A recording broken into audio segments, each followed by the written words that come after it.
কোরবানির সময় মুসলমানরা সারা পৃথিবীতে লক্ষ লক্ষ পশু কোরবানি করে থাকেন। এ সময় এক শ্রেণীর মানুষ ইসলামকে অমানবিক ধর্ম বলে সোচ্চার হয়। আমার জানা বিষয় হলো কোরবানির বিধানের অন্তর্নিহিত সামাজিক জাগতিক কী ধরনের কল্যাণ নিহিত আছে অনুগ্রহ করে ব্যাখ্যা করবেন।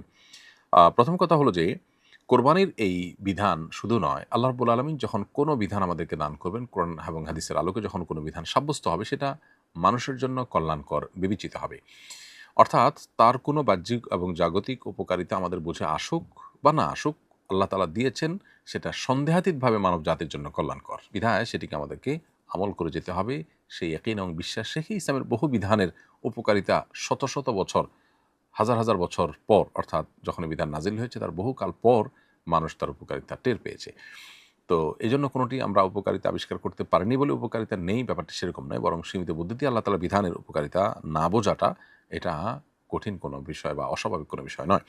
দ্বিতীয়ত কথা হলো যে কোরবানির বিধানের আর্থসামাজিক বহু উপকারিতা আমাদের সমাজে আছে। যেমন প্রতি বছর প্রায় ১ কোটি পশু কোরবানি হয়ে থাকে আমাদের দেশে। প্রায় ১ কোটি পশু কোরবানি হয়ে থাকে, যার বাজার মূল্য ৭০ থেকে ৮৫ হাজার কোটি টাকা হয়। বরং কোনো ক্ষেত্রে লক্ষ কোটি টাকার পর্যন্ত চলে যায় কোনো বছর।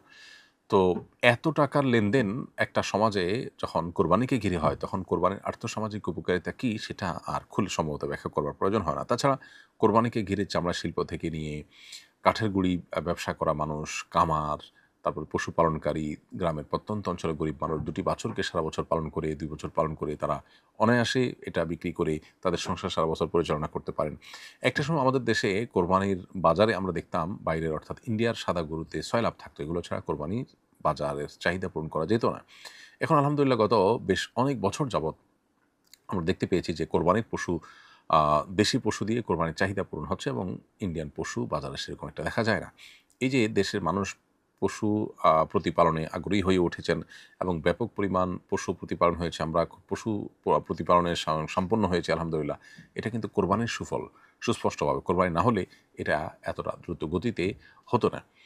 এভাবে যদি চলতে থাকে তাহলে হয়তো অচিরেই আমরা কোরবানির পশু আ উম প্রতিপালন করতে গিয়ে পশুর প্রতিপালনের সংখ্যা যখন বাড়বে, তখন ইনশাআল্লাহ দেশের বাইরে গোশত ইত্যাদি রপ্তানি করার সুযোগও হতে পারে। পশু খাদ্যে ২ থেকে ৩ হাজার কোটি টাকার লেনদেন হয় এবং ব্যবসা-বাণিজ্য হয়ে থাকে, এবং মসলা এবং খাদ্যপণ্যে ২ থেকে ৪ হাজার কোটি টাকার লেনদেন হয়ে থাকে, এবং আ ইলেকট্রনিক্স এবং ফ্রিজের খাতে প্রায় ৫,০০০ কোটি টাকার বাজার তৈরি হয়, এবং কসাই শ্রমিক খাতে ১,৫০০ কোটি এবং কামার শিল্পে প্রায় ৬০০ কোটি টাকার লেনদেন হয়ে থাকে কোরবানিকে ঘিরে।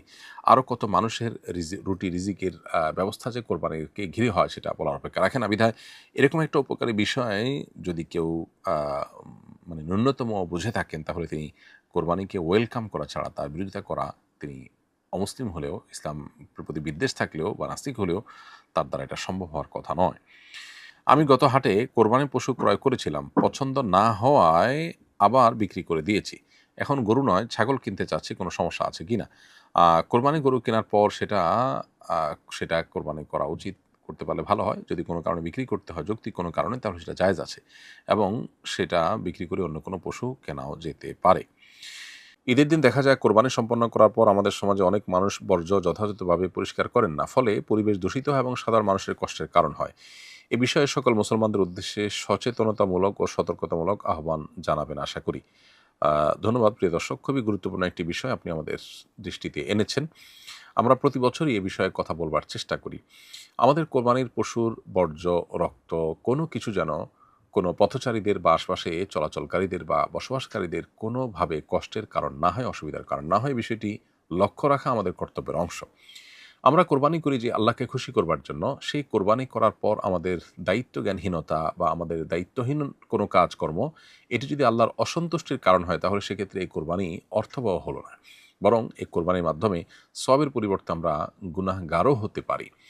আজকাল দেখা যায় অনেকেই যেখানে সেখানে পশু জবাই করার পর পশুর যে রক্ত সেটা ভালো করে ধুয়ে পরিষ্কার করেন না। বরং রাস্তাঘাটে পশুর রক্ত পরবর্তীতে পড়ে থেকে শুকিয়ে সেখানে প্রচণ্ড দুর্গন্ধের সৃষ্টি হয়। সেখানে মানুষের অসুস্থ হয়ে যাওয়ার মতো অস্বস্তিকর পরিবেশ, অস্বাস্থ্যকর পরিবেশ তৈরি হওয়ার মতো অবস্থা সৃষ্টি হয়।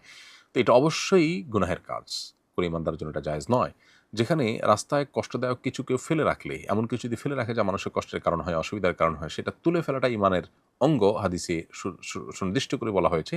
সেখানে নিজে থেকে মানুষের চলাচলে বিঘ্ন সৃষ্টি করা, দুর্গন্ধ সৃষ্টি হয় এমন কোনো কাজ করা রাস্তায়, সেটা কোনো অবস্থাতে গ্রহণযোগ্য হবে না। আপনি কোরবানি করছেন, এই অজুহাতে রাস্তায় আপনি রক্ত ফেলে রেখে ভালো করে ধুয়ে পরিষ্কার না করে মানুষের কষ্টের কারণ হবেন, এটি ইসলাম মোটেও অনুমোদন করে না।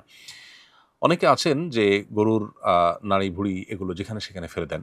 অনেকে আছেন যারা বট খান। তো সেক্ষেত্রে ভুঁড়ির যে ময়লাগুলো আছে সেগুলো পরিষ্কার করে একটি গর্ত করে সেখানে ফেলে সেটা আবার মাটি চাপা দিয়ে এমনভাবে যদি আপনি রাখতে পারেন যে মানুষের কষ্টের কারণ হবে না, কারোর দুর্গন্ধ কারোর নাকে যাবে না, তাহলে ঠিক আছে।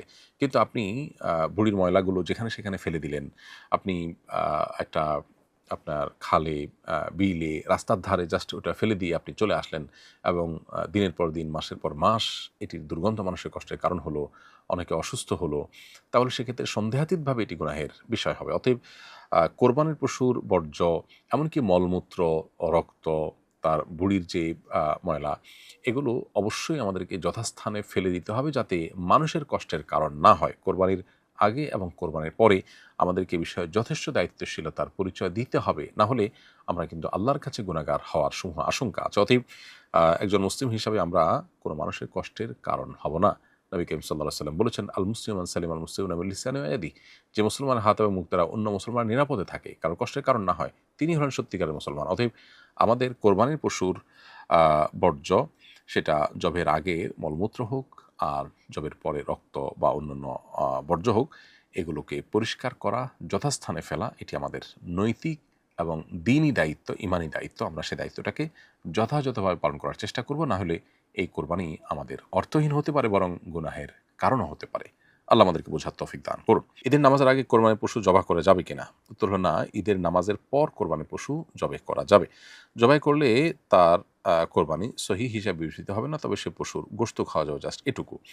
শহরের কোনো জায়গায় যদি নামাজ হয়ে যায়, তাহলে সেক্ষেত্রে ওই শহরে কোরবানি করলে সেটা বিশুদ্ধ হিসাবে বিবেচিত হবে। আর যদি কোথাও নামাজ না হয়, তার আগেই কোরবানি হয়, তাহলে সেটা বিশুদ্ধ হবে না। আপনি যে এলাকায় গরু জবাই করছেন, ওই এলাকাতেই কোরবানি হতে হবে, নট নেসেসারি তার আশপাশে, ওই একই শহরের আশপাশে অন্য কোথাও নামাজ হয়ে গেছে, তারপরে আপনি কোরবানি করলে সেটা বিশুদ্ধ হয়ে যাবে। মোস্তাকিম আহমেদ লিখেছেন, এহরাম অবস্থায় ঘুমানোর সময় চাদর দিয়ে পা ঢাকা যাবে কিনা? উত্তর হলো হ্যাঁ, চাদর দিয়ে পা ঢাকলেন। এমনিতে মোজা পড়তে পারবেন না, কিন্তু এহরাম অবস্থায় ঘুমানোর সময় যদি পায়ের উপরে চাদর থাকে, তাহলে সেক্ষেত্রে সেটি এহরামের নিষিদ্ধ বিষয়ের অন্তর্ভুক্ত হবে না। গত পরশু কাজের প্রয়োজনে টাঙ্গাইল গিয়েছিলাম। সেখানে একটি গ্রামের রাস্তায় আনুমানিক ৩-৪ দিন বা ১ সপ্তাহ বয়সী একটি জীবিত নবজাতক শিশু পাই। খোঁজ নিয়ে জানতে পারি তাকে অবৈধ সন্তান মনে করে ফেলে রাখা হয়েছে। যারা সন্তান বা অবৈধ সন্তান প্রতিপালনের বিধান কি? এতে সওয়াব হবে নাকি গুনাহ হবে? সন্দেহাতীতভাবে গুনাহ হবে, এটি বলার অপেক্ষা রাখে না। সহিহ বুখারীতে বর্ণিত হয়েছে, নবী করিম সাল্লাল্লাহু আলাইহি ওয়াসাল্লাম বলেছেন, ফি কুল্লি কাবিদি রতবাতিন আজরুন। আ যে কোনো প্রাণ এর প্রতি যখনই আপনি দয়া করবেন, অনুগ্রহ করবেন, তার বিনিময়ে আপনি পাবেন সেখানে মানুষ। আর এই বাচ্চার তো কোনো দোষ নেই। অতএব সন্দেহাতীতভাবে তাকে লালন-পালন করা সওয়াবের কাজ, এবং তাকে লালন-পালন করে মানুষের মতো মানুষ হিসেবে গড়ে তোলার চেষ্টা করা, এটা আমাদের কর্তব্যের অংশ। বিধায় এর মাধ্যমে আমরা সওয়াব পেতে পারি।